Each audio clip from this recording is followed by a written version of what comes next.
Sixth standard students, today we will continue with the second chapter of this history, that is sources of history. इसमें exercise हम लोग कर रहे हैं. पहला क्वेश्चन है, in past what material were used for writing. Writing के लिए पुराने टाइम में कौन सा मटेरियल यूज़ करते थे? पॉटरी यूज़ करते थे, एनिमल हाइड्स यूज़ करते थे, वुड यूज़ करते थे, एंसेंट पेपर यूज़ करते थे. Right, in past time pottery, animal hides, wood and ancient papers are used for writing. What information is obtained from Vedic literature? 4 Veds are there. Vedic literature अपने को मालूम पड़ता है 4 Veds are there. 4 वेद है, ऋग्वेद, यजुर्वेद, सामवेद, अथर्ववेद. ठीक है. Which literature is preserved by oral tradition? Oral tradition के through कौन सा which literature is preserve for by oral tradition से folk tales, ballads, chant, prose, verses, ये सब चीज़ जो है प्रिजर्व करके रखा गया ओरल सोर्स के थ्रू. तो फॉक टेल्स हो गया, बैलाड्स हो गया, चैंट्स हो गया, प्रोज हो गया और वर्सेस हो गया. Is this clear? This things are preserve by oral tradition. Next is classify the following sources at material written in oral. अभी कॉपर प्लेट जो है मटेरियल रहेगा कि रिटन रहेगा? ओरल कॉपर प्लेट मटेरियल में आता है. Is this clear?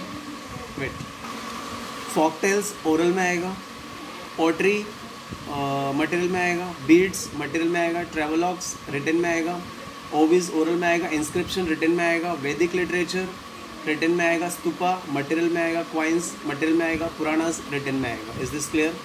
तो जो copper plate material, folk tales oral, pottery material, beads material, travelogues written, ovis oral, inscription written, Vedic literature written, stupa material, coin material, Puranas written. Is this clear? Next question, what is the written source? Explain in detail. Written source of history include inscription carved on temple walls.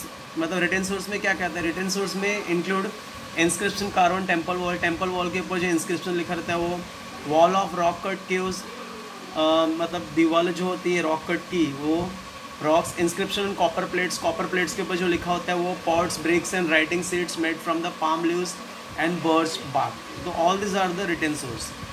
Again I am repeating, written source of history include inscription carved on temple walls. inscription जो बनाया था temple walls में वो, walls of rock cut caves, inscription on copper plate, pots, bricks and writing sheet made from the palm leaves. Next is, what is material source of history? Material source means which is available in material or in object form. material source का ये source की spelling wrong है, correction कर लेना. material source means which is available in material form or object form, जैसे book, idol, toys, ये सब. What is oral source? Oral source means the source which are not available in material written form, that is called oral source. जो material written form में नहीं है वो oral source में आता है, जैसे songs हो गया, story हो गया, ballads हो गया. Is this clear? तो आप लोगों को homework में exercise 1 पूरा करना है, exercise 2, exercise ये तीनों question answer. Is this clear?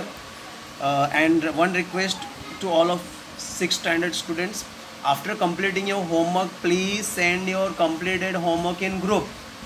Because of that I can come to know that you are completing your homework. Okay, and few students are sending but not all students. I want the homework completed from all students. Okay, if any doubt is there, please ask. Thank you, have a great day.